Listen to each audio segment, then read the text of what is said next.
हमेशा याद करते हैं, जहाँ भी जाता हूँ लोग बिल्कुल। युवराज सिंह, मोहम्मद कैफ, लॉर्ड्स की पारी। और बहुत ही एक इंटरेस्टिंग गेम था। 8 विकेटें गिर गई, 2 विकेट बची थी, जहर खान स्ट्राइक पे थे, आशीष नेहरा पैड करके बैठे हुए थे। तो मतलब लास्ट ओवर तक भी कुछ भी हो सकता था, इसलिए वो मैच काफी लोगों को याद है। और हमारा करियर वहां से चेंज हुआ। एक बिलीफ आ गया लोगों में कि यार अगर सचिन आउट हो गए तो युवराज सिंह है, युवराज सिंह अगर आउट हो गए तो मोहम्मद कैफ भी है। तो एक सिलसिला वहां से स्टार्ट हुआ। बिल्कुल और बिल्कुल। अगर और आपने आके जब से आपने खेलना शुरू किया तो हमारी टीम में इतने कोई ब्रिलियंट फील्डर्स नहीं होते थे, सेफ फील्डर्स होते थे। तो आई थिंक आपने आके और मेरे साथ हम दोनों ने मिलके पॉइंट और कवर पे काफी मोमेंटम चेंज किया काफी चीजों का। हम क्योंकि मुझे याद है हम नेशनल क्रिकेट एकेडमी में, आपको याद है अगर ग्राउंड पर हम पानी डालकर और स्लाइडें मारते होते थे, बिकॉज हमको डाइव मार के बॉल को पकड़ना होता था, अगर आपको याद हो। हम ऐसे बैंगलोर फील्डिंग बैंगलोर प्रैक्टिस याद है, फील्डिंग करते थे। तो बैंगलोर आई में। थिंक वो चीज हमने इंडियन टीम में आके आई थिंक हमने ऑलवेज बिलीव किया कि ब्रिलियंट कैच या एक ब्रिलियंट रन आउट, या एंड ऑफ द डे अगर you are plus plus 10 on the field and I am plus 7 और 8 ऑन द फील्ड, तो आप 15-20 रन फील्डिंग से भी रोक सकते हो। तो आई थिंक अब तो खैर इंडियन टीम में बहुत से अच्छे फील्डर्स हो गए, बट आई थिंक हम्म। वो चीज आई वुड से कि हम दोनों ने उस चीज से काफी मोमेंटम चेंज किया हमने इंडियन फील्डिंग का।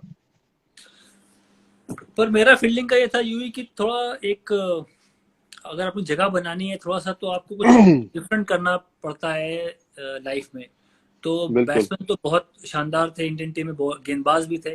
तो फील्डिंग ऐसा एरिया था जहां मतलब मैंने एक्सपीरियंस नहीं किया था जब मैं while I was growing up की इंडियन टीम में कोई ऐसा फील्डर है जो बहुत शानदार फील्डिंग कर रहा हो। कुछ थे पर ऐसे एथलेटिक जो बोलते हैं ना फील्डर्स, वो कमी थी। मेरे में था कि कुछ डिफरेंट हम्म बनना है। तो एक फील्डिंग मैंने फोकस किया कि यार ये एरिया ऐसा है जहां से आपको लोग रिकॉग्नाइज करेंगे। और अगर आप फिट हैं तो उसको नेक्स्ट लेवल लेके जाओ। पर फील्डिंग हम्म भी ऐसे, एक बार मुझे याद है कपिल पाजी ने बोला था कि ये जो फास्ट बॉलिंग है वो लेबर क्लास एक जॉब है जहां बंदा भाग के आया, बॉलिंग डालता रहा है, बल्लेबाज नेट से बैटिंग कर रहा है, शॉटे मार रहा है, और गेंदबाज भाग के बॉलिंग कर रहा है। फील्डिंग भी ऐसी है। मुझे हम्म एक वक्त लगा कि फील्डिंग भी ही लेबर क्लास में आती है, क्योंकि आपको एक्स्ट्रा एफर्ट करना पड़ता है। आजकल मैं देखता हूँ कितने प्लेयर्स घंटों बैटिंग करते हैं और फील्डिंग करते हैं आधा घंटा या 40 मिनट।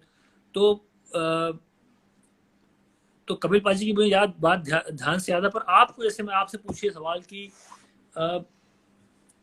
लेबर क्लास बॉलिंग है फास्ट बॉलर, फील्डिंग भी उसी तरह मैं उसको मानता हूँ। तो आपने फील्डिंग में कैसे इतना मतलब कि अलग बन के मैं दिखाऊं, या आपको नेचुरली फील्डिंग आती थी कि नहीं? मैं पर मेरे दिल में ऐसा था कि मेरे दिल में था कि मैं कुछ अलग एक डिफरेंट बन के दिखाऊं इंडियन टीम में, जो फील्डिंग के जरिए मैं जाना गया। आप में ऐसा कुछ था क्या फील्डिंग के लिए, जो अलग बनना चाहते थे आप?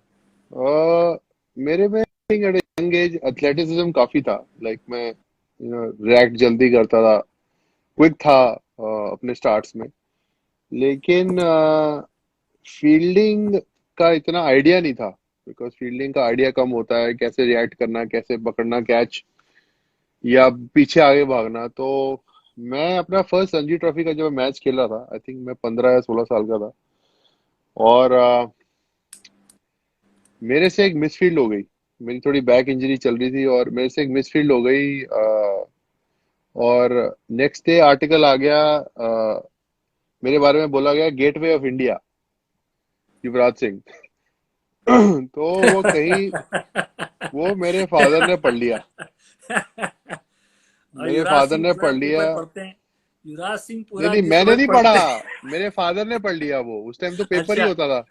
अच्छा। मेरे फादर ने पढ़ लिया और उन्होंने देख लिया कि अब मैं देखता हूँ कि तू अब, फिर मेरे को रोज के ना वो कम से कम 300-400 कैच और साथ में 100-125 फील्डिंग मेरी रेगुलर हो गई थी फिर। तो आई थिंक उससे काफी ऑब्वियसली बॉडी भी स्ट्रांग हुई, ट्रेनिंग के बारे में हम्म। पता लगा अंडर 19 के बाद जब हम साथ में खेले तो बॉडी काफी स्ट्रांग हो गई थी। तो आई थिंक उसके बाद से दिमाग में यही रहता था कि यार बैटिंग ऑब्वियसली मेरी 6 नंबर, आपकी 7 नंबर, कई बार आप 6 नंबर, मैं 7 नंबर। हम्म। यही होता था कि यार पॉइंट पे मेरा यही होता था कि बॉल नहीं जाने देनी, और आपका कवर पे यही होता था कि बॉल नहीं जाने देनी, बस जो मर्जी हो जाए। तो आई थिंक फील्डिंग में हमारा मेजर फोकस रहता था कि यार बॉल नहीं जाने देनी बस आज। नहीं, मैं सवाल इसलिए किया क्योंकि देखो शौक तो आपके नवाबी थे पहले से। हाँ हाँ, आपने ट्विटर पे बोला आज। देखो मैं देसी हूँ। हाँ। मैं इलाहाबाद छोटे शहर से देसी देसी बंदा हूँ। आप अच्छा। में नवाबी पहले थी। आपको पापा अगर घसीट के न ले जाते हैं फील्ड पे, आपके पापा अभी भी देखा कि बंदा चाहिए किडबैक कोई आपको हेल्प कर दे। हम तो अपना किडबैक खुद ही साइकिल पीछे लगाते थे और हाँ। साइकिल चला के 10-15 किलोमीटर मैच खेलने जाते थे और वहां से अच्छा। वैसे ही वापस आना। अच्छा। तो इसीलिए मैंने कहा फील्डिंग का शौक कैसे होगा, क्योंकि आपके जो बैटिंग तो बहुत सबको शौक होता है, सब चाहते हैं बैटिंग करना, पर हाँ। फील्डिंग करने का शौक होने का मतलब कि या तो बंदा चाहता है कि मैं बिल्कुल अलग दिखना चाहता हूँ, या उसकी हाँ। जो आपने बताया कि पापा ने बड़ी मरम्मत करी आपकी। बहुत ज्यादा आपकी भाई साहब। मरम्मत हुई फील्डिंग की वजह से। मेरी होती थी मेरी होती थी कभी खेल की वजह से नहीं। मैं गया, पापा ने कुछ सामान मंगाया, बेटे दुकान से लेके आ जाओ। वहां बंदा बैठा है, वो मेरा चेस पार्टनर है, चेस खेलता हूँ, साथ में खेलता था मैं उसके। तो वहां चेस की बाजी लग गई, और चेस की बाजी लग गई, उसके पास एक घोड़ा, मेरे पास एक घोड़ा, उसके पास एक हाथी, मेरे पास एक हाथी, बादशाह बादशाह। अब वो चाल चली जा रही, 2.5-3 घंटे हो गए, पता ही नहीं चला कि मैं क्या करने आया था, क्या लेने आया था। एक बंदा एक बंदा आता है, बोलता है भाई तुम, पापा ने तुमसे कुछ सामान मंगाया था। तब मुझे याद आया, अरे यार यहाँ तो मैं कुछ काम से आया था। वापस गया, पापा रोड पे बैठे हुए थे, बाहर इंतजार मेरा कर रहे थे। और उसके बाद जो धुनाई आपकी होती थी पहले, वही धुनाई वही धुनाई मेरी भी हुई थी। तो वो मेरी अब याददाश्त है कि मैं खेल को वैसे मार नहीं खाया हूँ। कभी कुछ लापरवाही कर दी, कभी कुछ भूल गया। शतरंज में घोड़ा हाथी में फंस गया, तो वहां एक बार पापा ने भाई साहब, हर हाथ पैर हर हर लड़के की अलग इस्तेमाल कर कहानी लिया। होती है। आपकी आप कहानी, मेरी कहानी। आप इस टाइम पर जो कोरोना वायरस का टाइम है, इस टाइम पर आप क्या कर रहे हो और लोगों को क्या बताना चाहोगे आप? पहले ये बताओ, तुम जब अपने बर्थडे पे तुम थाईलैंड गए थे बैचलर पार्टी करने। जी। बैचलर पार्टी थाईलैंड पे अपने बर्थडे जरूर गया था। अपनी भाई बीवी से था, और जितने भी लड़के थे सबने अपनी मैं बीवी से परमिशन मांगी। अच्छा कि आज जब परमिशन मिली, क्योंकि मेरी बीवी उस टाइम शूट एक्टिंग कर रही थी अच्छा थिएटर में, तो लकीली मुझे परमिशन मिल गई। तो मैंने चांस कि पे डांस जाओ लिया और मैं निकल गया। बैचलर पार्टी करने जाओ, और कोई लेडीज अलाउड नहीं है, कोई नो बीवीज नो वाइफ्स कोई नहीं। हाँ, सिर्फ पाजी गए थे, सचिन पाजी हाँ। और आपके क्लोज मित्र मुंबई वाले हाँ। भज्जी थे, हाँ। नेहरा थे, हाँ। और गौरव कपूर भी थे। नहीं, बिकॉज अगर अगर मेरी बीवी नहीं जा रही तो फिर सबकी बीवी नहीं आती ना, फिर वो अनफेयर हो जाता है फिर। हम्म।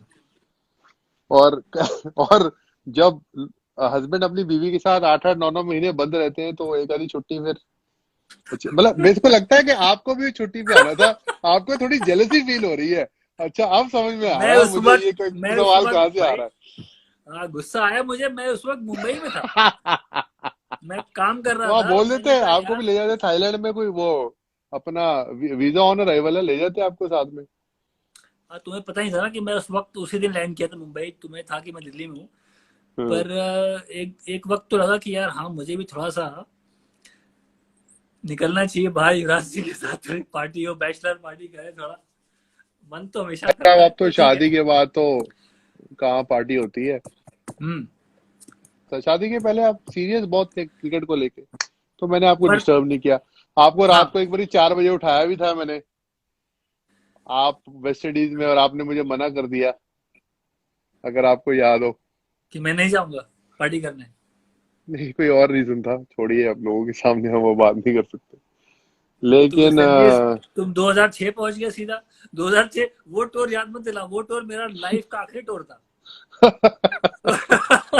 नहीं, 2006 उसके बाद तुम साउथ अफ्रीका भी तो गए थे। 2 मैच वहां ओडीआई खेला था, हाँ, और तो दिनेश वो थोड़ी कार्तिक ना। ने बोला यस स्क्वायर लेग पे खेल के। मैं वैसे ही तेज तर्रार था, मैं कॉल दिनेश कार्तिक के साहब, आप क्या एक्सपेक्ट कर रहे हो अब आप? कॉल को दिनेश रिस्पॉन्ड किया, कार्तिक का रन और पाओगे दोनों तो एक एंड रन पे आउट पहुंचे आप ही हुए थे। होगे, वो नहीं होएगा। भाई उसने ऐसे खेला, यस किया, मैंने हाँ। पूरा, मैं बैकअप तो करता था, स्टार्ट लेके आता था, आपको पता है दिनेश कार्तिक ने एक बार मैं नो बोल दिया। पंजाब और चेन्नई का फाइनल चल रहा था, हम्म। और हाथ फील्डर के हाथ में था बॉल, और दिनेश कार्तिक दूसरे रन के लिए भाग गए यस बोलकर, और उन्होंने विकेट के सेंटर में से डाइव मार दी, और वो रन आउट हो गए, और वो विकेट तक पहुंचे ही नहीं।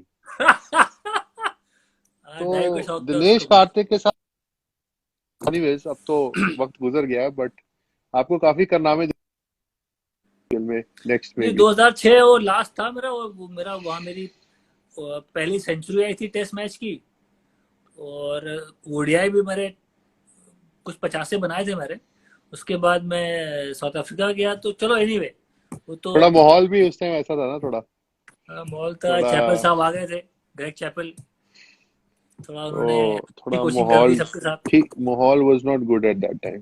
तो एनीवे, जितनी क्रिकेट खेले हैं भगवान ने, वी शुड थैंक, अल्लाह का शुक्र करना बिल्कुल चाहिए, बिल्कुल भगवान बिल्कुल। का शुक्र करना चाहिए। और क्योंकि अभी आई थिंक जहाँ भी आप मतलब एज अ प्लेयर आप जब यही चाहते हो, कहाँ अगर आप जाओ पार्थिव तो पटेल कुत्ते। पार्थिव पटेल क्या बोल रहा है? पार्थिव बस उंगली करने की आदत है, वो खड़ा हो जाता है, इधर से ट्रेन जाती है और उधर से वो अपील कर देता है। पार्थिव पटेल ने आज तक कभी सही कॉर्डवे एंड पे अपील तो की नहीं, कभी पैड से लगा तो कॉर्डवे एंड ले लिया, बीट हुआ बंदा तो कॉर्डवे एंड ले लिया। तो अभी भी वही हरकतें कर रहा है, उंगली। पार्थिव पटेल अभी भी खेल रहा है, हम सबको रिटायरमेंट दिलवा दिया उसने। आप सब थैंक यू लो, और पार्थिव पटेल अभी भी भाईजान लगे स, हुए हैं और डोमेस्टिक में वो अभी भी खेल 17 रहे हैं। साल का है ना, वो वैसे ही लगता है, वो अभी भी लगता है किसी का बच्चा खेल रहा है। पहली बार पार्थिव पे साल था, तो ऐसे लग रहा था किसी प्लेयर का बेटा है ये,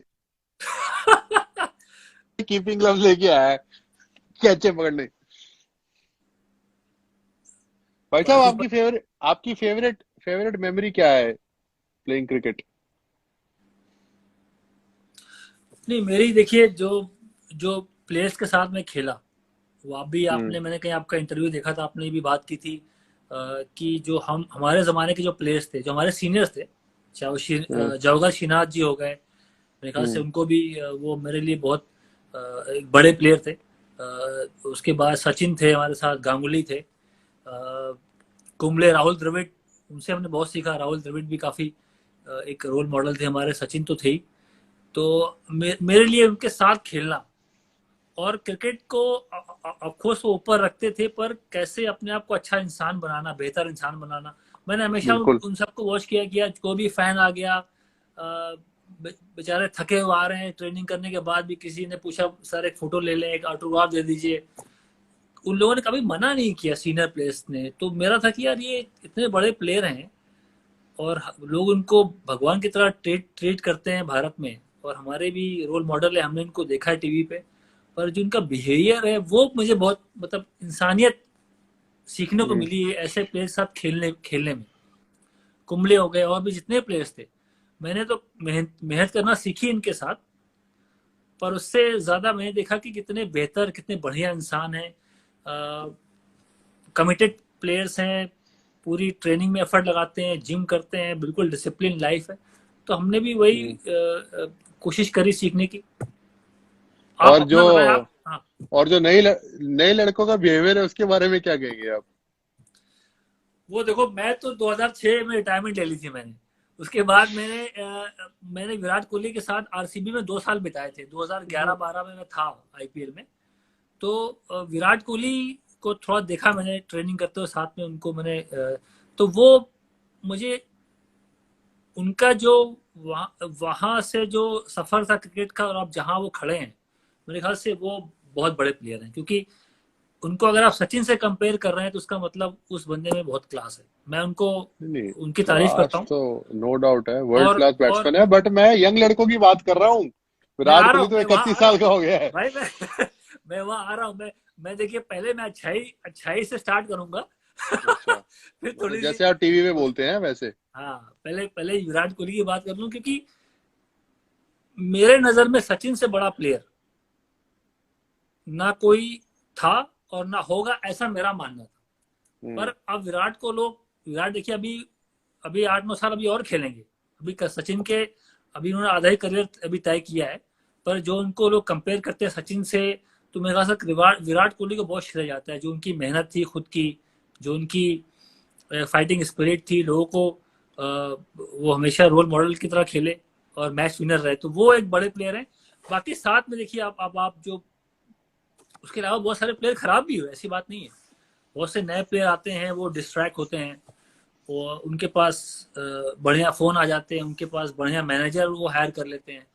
चाहे वो इंडिया ना भी खेले हो, आईपीएल में भी बड़ी आ गए, तो उनके पास बढ़िया डिस्ट्रैक्शंस मैनेजर काफी हो बढ़िया जाते हैं। मैनेजर बढ़िया मैनेजर हर हायर करने से तो बढ़िया बिहेवियर होना चाहिए ना। बढ़िया मैनेजर हायर करने से बिहेवियर अलग कैसे हो सकता है? समझ रहे हैं इन मेरी द बात? सेंस कि अच्छे डील डील मिल गए, कॉन्ट्रैक्ट मिल गया, मैं ये बोल रहा था। तो उसमें क्या डिस्ट्रैक्शंस बढ़ जाते हैं आपके, जो जो एक एक फोकस जहाँ करते हैं कि खेल में, प्रैक्टिस में, मैच में, वो थोड़ा सा डिस्ट्रीब्यूट तो हो जाता है। तो मेरा ये है कि हम्म। क्रिकेट ने देखिए आईपीएल जब से आई तब से क्रिकेट बहुत चेंज हो गई, मेरा ऐसा मानना है। जी बिल्कुल। और उसी हिसाब से जैसे अब आईपीएल में मेरा तो, जब मैंने पहली बार देखा कि यार मोहम्मद कैफ ऑक्शन में बिक रहे हैं, हम्म। तो मैंने कभी विश्वास ही नहीं किया कि मैं ऐसा जमाना देखूंगा जहां प्लेयर की बोली लग रही है कि भाई ये जमाना आ गया कि पैसे में प्लेयर तौले जा रहे हैं और फिर खरीदे जा रहे हैं, फिर टीम बन रही है, फिर वो खेल रहे हैं। तो मैं तो 2008 से मैंने वो क्रिकेट तो पूरी चेंज हो गई थी। पहले जो क्रिकेट थी वो कोई कनेक्शन उससे बनता नहीं है। हाँ, पर देखिए भाई साहब, आईपीएल के आने से कितने प्लेयरों को फायदा हुआ है। आईपीएल फायदा के भी हुआ आने है, से बिल्कुल बहुत फायदा हुआ है, जो प्लेयर अपनी नो डाउट। कंट्री के लिए नहीं खेलते, उनको एक करियर मिला है। ठीक है। जो जूनियर प्लेयर हैं, हमारे टाइम पर आईपीएल थी नहीं, सीधा हम सचिन तेंदुलकर, गांगुली के साथ खेल रहे थे। तो आईपीएल में आने से जब वो इंटरनेशनल प्लेयर के साथ खेलते हैं, उनको इंटरनेशनल सिनारियो मिलता है, तो वो कितने कंफर्टेबल हो जाते हैं जब वो इंटरनेशनल का मैच खेलने जाते हैं। और उनको, मतलब, इतने सारे प्लेयर है अराउंड द वर्ल्ड जो अपनी कंट्री के लिए नहीं खेलते, लेकिन आईपीएल में उनको कॉन्ट्रैक्ट्स मिलते हैं, तो उससे वो अपने घर चला सकते हैं, उनको एक करियर मिलता है। तो कितने ज्यादा लोगों को अपॉर्चुनिटी मिल रही है क्रिकेट से अपना घर चलाने की। अभी T20 की कितनी लीग्स हो गई हैं, T10 की लीग हो गई है। तो आई थिंक बहुत जो जो प्लेयर्स जो सिर्फ डोमेस्टिक क्रिकेट खेलते थे और उनको कुछ भी पैसे नहीं मिलते थे, आज वो प्लेयर अच्छे से अपना घर चला सकते हैं, एक अच्छी गाड़ी ले सकते हैं, एक अच्छा घर ले सकते हैं, अपने बच्चों को अच्छी एजुकेशन दे सकते हैं। तो आईपीएल ने बहुत सी अच्छी चीजें भी की हैं। वी शुड बिल्कुल। Not neglect that. नहीं, पर एक अगर मैं एक सवाल करूं यही आपसे कि जैसे आईपीएल में देखो मुझे तो कभी 10 करोड़ 12 करोड़ रुपए नहीं मिले, पर आपको मिले, आपको आपको आपको लोगों ने फ्रेंचाइज ने खरीदा, पैसे दिए। तो ये एक सवाल मुझे पूछना था कि ये जो 12 15 16 करोड़ में जो प्लेयर बिकते हैं, हम्म। तो क्या इसका इफेक्ट होता है मेंटली कि इतने पैसे मुझे मिले हैं, मैं जब मैच खेलने जा रहा हूँ, तो क्या उसका जो खेलने का तरीका है उसमें बदलाव आता है या प्रेशर फील करता है? मैं ये नहीं कहूंगा कि बदलाव आता है, लेकिन प्रेशर जरूर फील करता है, बिकॉज लाइफ की एक पॉलिसी है कि जब आप ऊपर सक्सेस की लैडर पे चढ़ते हैं, तो 10 लोग आपको नीचे खेलते हैं, खींचते हैं। तो किसी को नहीं अच्छा लगता कि जब आपको इतने पैसे मिल रहे हो, हालांकि उतने ही पैसे और प्लेयरों को भी मिल रहे होते हैं जो जिनका नहीं नाम आता बाहर। बट पॉइंट ये है कि प्रेशर इसलिए आ जाता है बिकॉज जब भी आप आउट होते हैं या जब भी आप परफॉर्म नहीं करते, तो आपके बारे में ये बोला जाता है कि यार इस प्लेयर को इतने पैसे मिल रहे हैं, ये परफॉर्म नहीं कर रहा है, रादर देन कि ये प्लेयर आज परफॉर्म नहीं कर पाया बिकॉज इसने खराब शॉट मारी। तो वो पैसा उसके साथ जुड़ जाता है। सो आई थिंक बिकॉज हमारी कंट्री में नेगेटिव न्यूज ज्यादा चलती है, तो इसका आई मीन वर्ल्ड, पूरे वर्ल्ड में चलती है, तो आई थिंक वो चीजें फिर आपको इफेक्ट करने लग जाती है। तो आई थिंक 2010-11 के बाद तो मैंने जितना आप जब आप इंटरनेशनल स्पोर्ट में हो, जितना आप टीवी और न्यूज़पेपर से दूर रहो उतना बेटर है आपकी करियर के लिए। I feel advice to the young guys. नहीं, मैं खेत के साथ बोल रहा हूँ कि वो एडवाइस, आजकल सोशल मीडिया का जमाना है, तीन तीन चार चार फोन हाथ में होते हैं, इतना आसान नहीं है कि उसको आप न्यूज को निगलेक्ट कर दें, मुश्किल काम है। पर जी यस, बिल्कुल। जो जब जब हमने खेला, मुझे याद है सचिन तेंदुलकर साहब वो न्यूज़पेपर नहीं पढ़ते थे। जो मेरा मेरा अपनी जानकारी, आप भी बहुत खेले उनके साथ, काफी क्लोज आप उनके साथ रहे हैं। सचिन तेंदुलकर साहब न्यूज़पेपर सुबह नहीं पढ़ते थे मैच के टाइम पे, कि क्या लोग उनके बारे में लिख रहे हैं, क्या उनसे एक्सपेक्टेशन है। उनको अपना रोल पता होता था कि भाई मैं जा रहा हूँ भारत के लिए खेलने, और मुझे पता है कि मेरी रिस्पॉन्सिबिलिटी क्या है, मैं अपना बेस्ट करने जा रहा हूँ। तो मेरा ऐसा जो जो जब मैंने उनके साथ क्रिकेट खेली, बहुत से प्लेयर्स थे जो न्यूज़पेपर पे इतना ध्यान देते भी नहीं थे, अवॉइड करते थे। सौरव गांगुली उनमें से एक नहीं थे। सौरव गांगुली को क्योंकि वो कैप्टन थे सौरव गांगुली कैप्टन थे, उनको दादा थोड़ा, सुन तो नहीं रहे हो क्या बोल रहा है आपके दादा बारे में? दादा को पता चल जाएगा, चाहे सुनना भी दादा रहे को हो, पता बालू चल बाछी। जाएगा। और बीसीसीआई प्रेसिडेंट हैं इस वक्त पे भाई साहब आपको काम नहीं कर रहा है आगे। पर दादा, देखिए मैं पूरी बात खत्म करने दो मुझे, मैं ये बोलना चाह रहा था कि अच्छा, दादा, कॉम्पनसेट करेंगे अभी आप, हाँ। दा, दादा को जानकारी रखना आवश्यक इसलिए था कि वो कैप्टन थे। हाँ, तो वो क्या हो रहा है, लोग क्या बोल रहे हैं, उनको वो कप्तानी में वो चीज इस्तेमाल करते थे। हाँ। और हमारे जो सीनियर्स थे उनकी ड्रेसिंग सेंस के बारे में क्या बोलेंगे आप? नहीं, हंसिए मुझे भाई एक चीज साहब और खुशी, थोड़ा। लॉर्ड्स की इनिंग के बाद, युवराज सिंह, लॉर्ड्स की इनिंग के बाद अ, कुछ हमारे सीनियर्स भी थे जो हम लोगों को लगता था कि यार ये नए लड़के आए हैं, ये तो डांस नाच गाना करते हैं, गाने हल्ले मारते हैं, ये उस इनिंग के बाद थोड़ा उनसे भी रिस्पेक्ट मिलना स्टार्ट हो गई थी, ये मानो चाहे ना मानो। नहीं सही पहले ये बात है, था जब कि आपने आपने हाँ, उस दिन रात को जीतने के बाद जो स्टेप किया था ना अंगूठे वाला, उससे काफी लोग इम्प्रेस हो गए थे। ये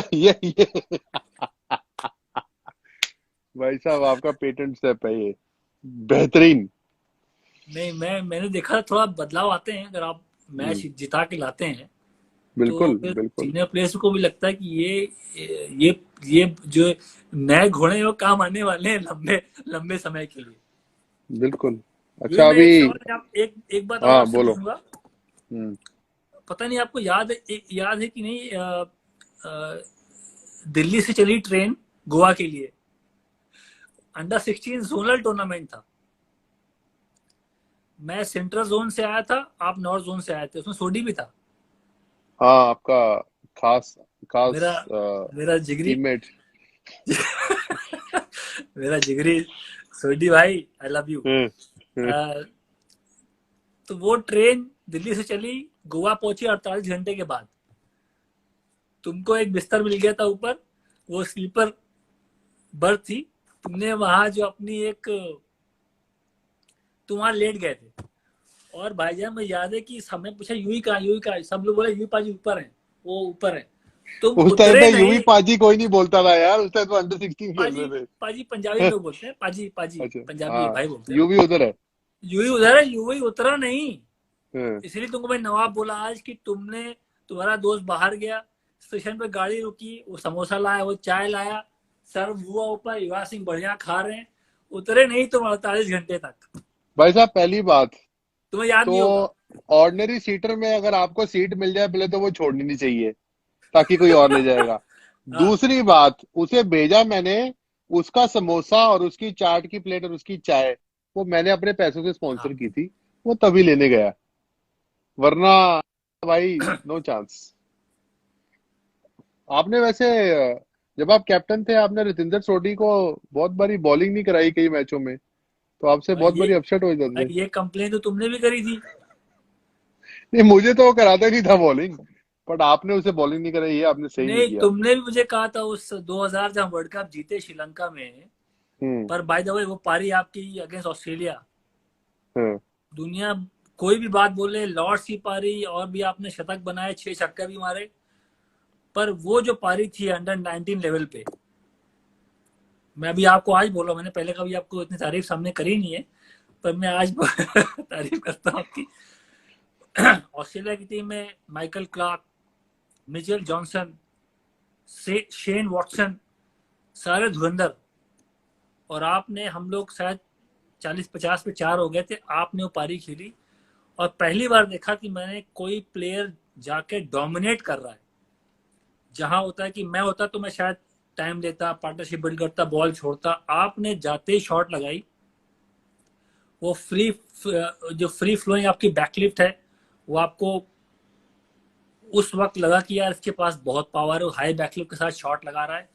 वो पारी मेरे दिमाग में अभी भी भरी हुई है। और ऐसी पारी है कि बहुत सी पारी आपने खेली, वो पारी सबसे आगे रखता हूँ, क्योंकि वो अंडर 19 लेवल था।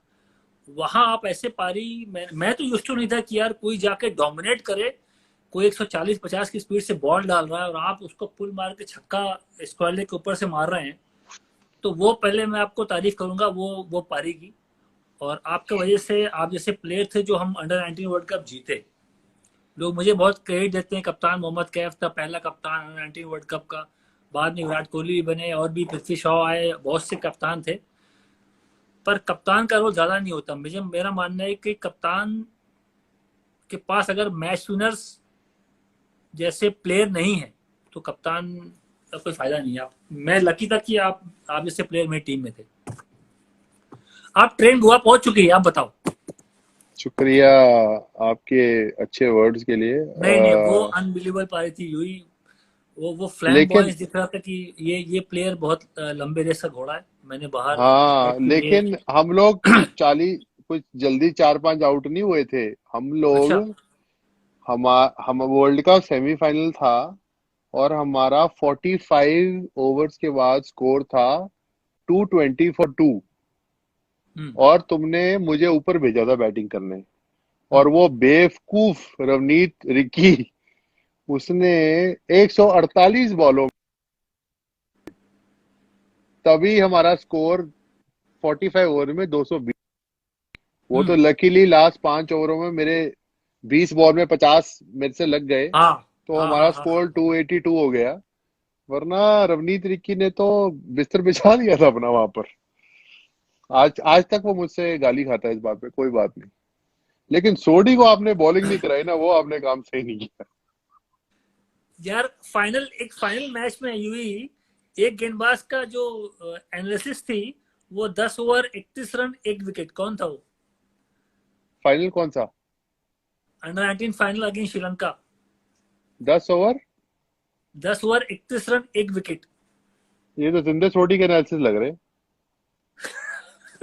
भाई तुम्हारे सामने जो बैठा है मोहम्मद कैफ के ओ थे। भाई साहब, 10 ओवर डाल दिए भाई साहब। आपकी एल्बो थोड़ा चक करती थी ना, तो पता नहीं आपको हम पहले जब कभी तक पकड़ा नहीं वो पकड़ा। 15 डिग्री का रूल आया तब तक मैं हट चुका था, बॉलिंग छोड़ दी थी मैंने। ओ अच्छा। लेकिन आपने मेरे को अंडर 19 वर्ल्ड कप के जो जो पहला साल था, हम्म। जब जिंदर सोडी कैप्टन था, तो आपने वो मुझे बॉलिंग, मुझे याद है श्रीलंका के साथ मैच फंसा हुआ था और हम्म। सोडी मुझे बॉलिंग नहीं करा रहा था, तो आपने मुझे बोला, आपने उसे बोला कि युवराज को बॉलिंग करा के देखो। हम्म। तो उसने मुझे बॉलिंग दी और मैंने उस ओवर में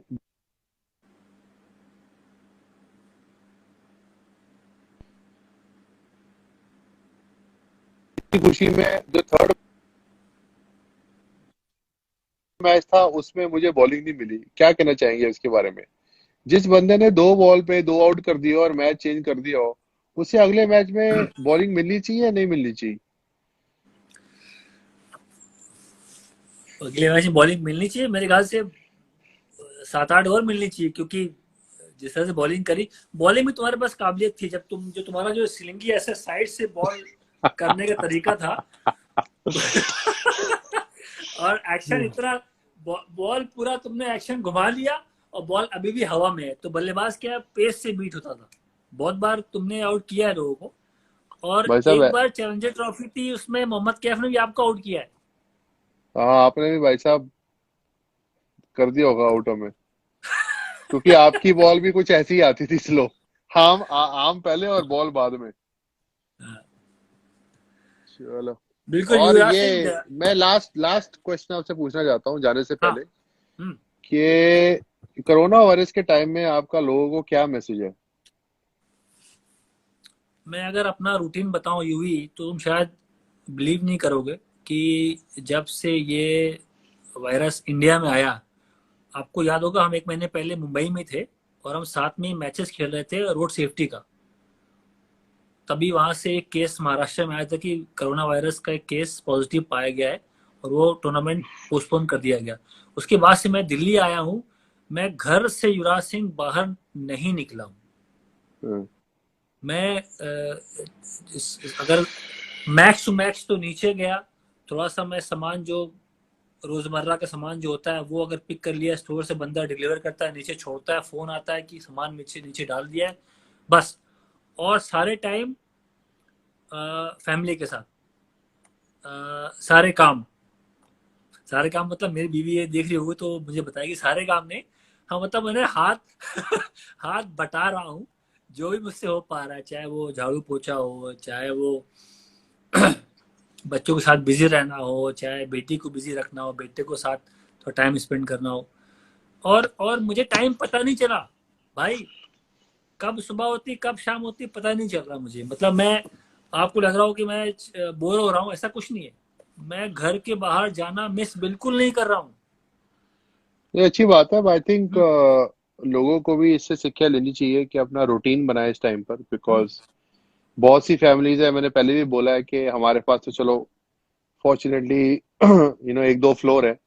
लेकिन बहुत से फैमिलीज है जिनके पास एक कमरा हो, एक बाथरूम हो, उनके लिए बहुत मुश्किल हो रही होगी। तो आई थिंक इट्स इम्पोर्टेंट कि वो लोगों को मैसेज देना कि घर पर रहें, सोशल डिस्टेंसिंग रखें, और इस टाइम 3 मई तक का जो टाइम है उस तक में किसी भी तरह कोई रूटीन बनाए जिसमें एक्सरसाइज करें, अच्छा खाएं, गर्म चीजें ज्यादा पिएं, और अपने आप को तंदुरुस्त रखें, बिकॉज अपने आप को तंदुरुस्त रखना इस टाइम पे भी सोशल रिस्पॉन्सिबिलिटी है।